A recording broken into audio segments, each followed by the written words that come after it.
Opening theaters this week is the comedy Hitman, and here's my review.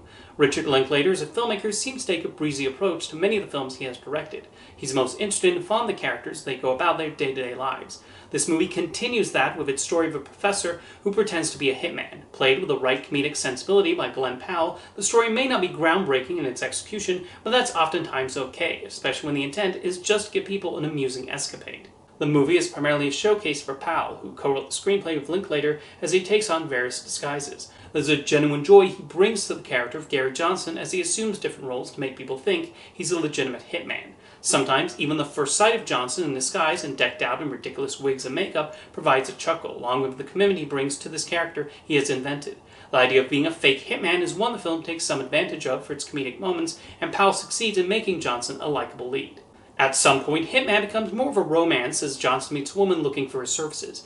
Audrey Arjona does well in the role of Maddie, and their first scene together does an especially good job of showing the connection they have. Although when the movie becomes more about the romance, the disguises take a bit of a backseat, and one hopes they eventually return to that part of the plot. Through most of the movie, it becomes a fairly standard romance storyline. However, Linklater eventually makes things interesting again and finds the humor as events escalate. Powell has some particularly great reaction shots as he processes everything that happens. The movie also finds humor out of Johnson's interactions with the actual police that he works with and how its approach differs from theirs. The rivalry that develops between Johnson and a suspicious undercover cop successfully adds some further drama to the story without getting in the way of the comedy. The turns taken with the plot build and Linklater and Powell provide enough moments to wonder how he'll get out of certain situations. By the end, there's a hope that things turn out well for him. Hitman becomes a pleasant enough experience, which is a credit to Richard Linklater's direction.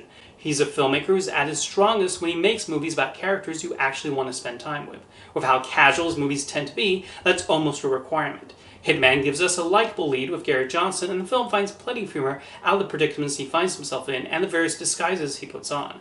Walking in, there's an expectation it might be something akin to Fletch, but it's not really like that. The movie instead puts its own spin on the caper genre, while also giving Glen Powell an opportunity to showcase his usual charm.